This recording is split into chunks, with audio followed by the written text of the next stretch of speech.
El camino a Cristo, capítulo 4. El que cubre sus pecados no prosperará, mas quien las confiese y las abandone alcanzará misericordia. Las condiciones indicadas para obtener la misericordia de Dios son sencillas, justas y razonables. El Señor no nos exige que hagamos alguna cosa penosa para obtener el perdón de nuestros pecados. No necesitamos hacer largas y cansadoras peregrinaciones, ni ejecutar duras penitencias para encomendar nuestras almas al Dios de los cielos o para expiar nuestras transgresiones, sino que todo aquel que confiese su pecado y se aparte de él alcanzará misericordia. El apóstol dice: Confesad pues vuestros pecados los unos a los otros y orad los unos por los otros para que seáis sanados. Confesad vuestros pecados a Dios, el único que puede perdonarlos, y vuestras faltas unos a otros. Si has dado motivo de ofensa a tu amigo o vecino, debes reconocer tu falta, y es su deber perdonarte con buena voluntad. Debes entonces buscar el perdón de Dios, porque el hermano a quien ofendiste pertenece a Dios, y al perjudicarle pecaste contra su Creador y Redentor. El caso es presentado al único y verdadero mediador, nuestro gran sumo sacerdote, quien ha sido tentado en todo punto así como nosotros, mas sin pecado, quien puede compadecerse de nuestras flaquezas y limpiarnos de toda mancha de pecado. Los que no han humillado su alma delante de Dios, reconociendo su culpa, no han cumplido todavía la primera condición de la aceptación. Si no hemos experimentado ese arrepentimiento del cual nadie debe arrepentirse, y no hemos confesado nuestros pecados con verdadera humillación del alma y quebrantamiento del espíritu, aborreciendo nuestra iniquidad, no hemos buscado verdaderamente el perdón de nuestros pecados. Y si nunca lo hemos buscado, no hemos encontrado la paz de Dios. La única razón por la cual no obtenemos la remisión de nuestros pecados pasados es que no estamos dispuestos a humillar nuestro corazón ni a cumplir las condiciones que impone la palabra de verdad. Se nos dan instrucciones explícitas tocante a este asunto. La confesión de nuestros pecados, ya sea pública o privada, debe ser de corazón y voluntaria. No debe ser arrancada al pecador. No debe hacerse de un modo ligero o descuidado o exigirse de aquellos que no tienen una comprensión real del carácter aborrecible del pecado. La confesión que brota de lo íntimo del alma sube al Dios de piedad infinita. El salmista dice: Cercano está Jehová a los quebrantados de corazón y salva a los de espíritu contrito. La verdadera confesión es siempre de un carácter específico y reconoce pecados particulares. Pueden ser de tal naturaleza que solo puedan presentarse delante de Dios. Pueden ser males que deben confesarse individualmente a los que hayan sufrido daño por ellos. Pueden ser de un carácter público y en ese caso deberán confesarse públicamente. Pero toda confesión debe hacerse definida y directa para reconocer en forma definida los pecados de los que uno sea culpable. En los días de Samuel, los israelitas se alejaron de Dios. Estaban sufriendo las consecuencias del pecado, pues habían perdido su fe en Dios, el discernimiento de su poder y de su sabiduría para gobernar a la nación, y no confiaban en la capacidad del Señor para defender y vindicar su causa.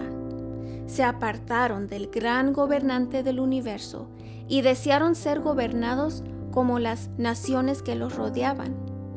Antes de encontrar paz, hicieron esta confesión explícita: porque a todos nuestros pecados hemos añadido esta maldad de pedir para nosotros un rey.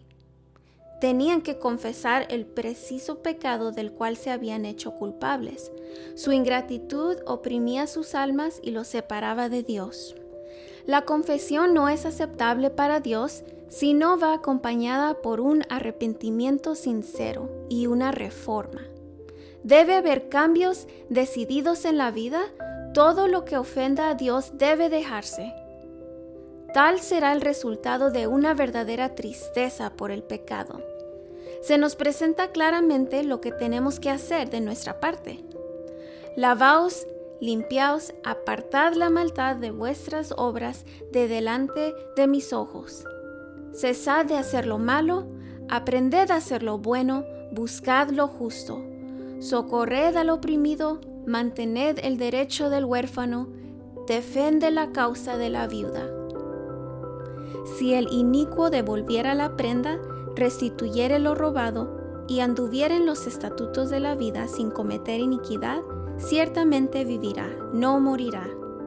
El apóstol Pablo dice, hablando de la obra del arrepentimiento, el que fuisteis entristecido según Dios, qué solícito cuidado obró en vosotros, y qué defensa de vosotros mismos, y qué indignación, y qué celo, y qué justicia vengativa.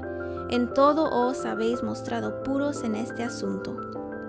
Una vez que el pecado amortiguó la percepción moral, el que obra mal no discierne los defectos de su carácter, ni comprende la enormidad del mal que ha cometido. Y a menos que ceda al poder convincente del Espíritu Santo, permanecerá parcialmente ciego con respecto a su pecado. Sus confesiones no son sinceras, ni provienen del corazón. Cada vez que reconoce su maldad, añade una disculpa de su conducta al declarar que si no hubiese sido por ciertas circunstancias, no habría hecho esto o aquello que se le reprocha. Después que Adán y Eva comieron de la fruta prohibida, los embargó un sentimiento de vergüenza y terror. Al principio, solo pensaban en cómo podrían excusar su pecado y escapar a la temida sentencia de muerte. Cuando el Señor les habló tocante a su pecado, Adán respondió echando la culpa en parte a Dios y en parte a su compañera. La mujer que pusiste aquí conmigo me dio del árbol y comí.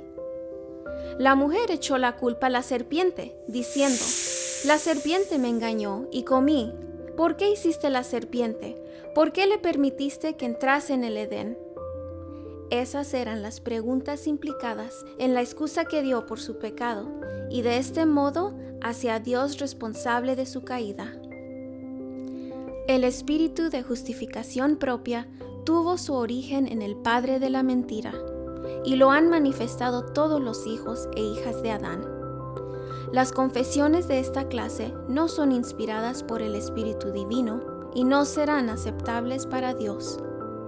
El arrepentimiento verdadero induce al hombre a reconocer su propia maldad, sin engaño ni hipocresía. Como el pobre publicano, que no osaba ni aun alzar los ojos al cielo, exclamará, Dios, ten misericordia de mí, pecador. Y los que reconozcan así su iniquidad serán justificados, porque el Señor Jesús presentará su sangre en favor del alma arrepentida. Los ejemplos de arrepentimiento y humillación genuinos que da la palabra de Dios revelan un espíritu de confesión que no busca excusas por el pecado ni intenta su justificación propia. El apóstol Pablo no procuraba defenderse, sino que pintaba sus pecados con sus colores más oscuros y no intentaba atenuar su culpa. Dijo, lo cual también hice en Jerusalén, encerrando yo mismo en la cárcel a muchos de los santos, habiendo recibido autorización de parte de los jefes de los sacerdotes. Y cuando se les daba muerte, yo echaba mi voto contra ellos, y castigándolos muchas veces por todas las sinagogas, les hacía fuerza para que blasfemasen, y estando sobremanera enfurecido contra ellos, iba en persecución de ellos hasta las ciudades extranjeras. Sin vacilar declaró, Cristo Jesús vino al mundo para salvar a los pecadores, de los cuales yo soy el primero. El corazón humilde y quebrantado, enternecido por el arrepentimiento genuino, apreciará algo del amor de Dios y del costo del Calvario. Y como el Hijo se confiesa a un Padre amoroso, así presentará el que esté verdaderamente arrepentido todos sus pecados delante de Dios. Y está escrito, si confesamos nuestros pecados, Él es fiel y justo para perdonarnos nuestros pecados y limpiarnos de toda iniquidad.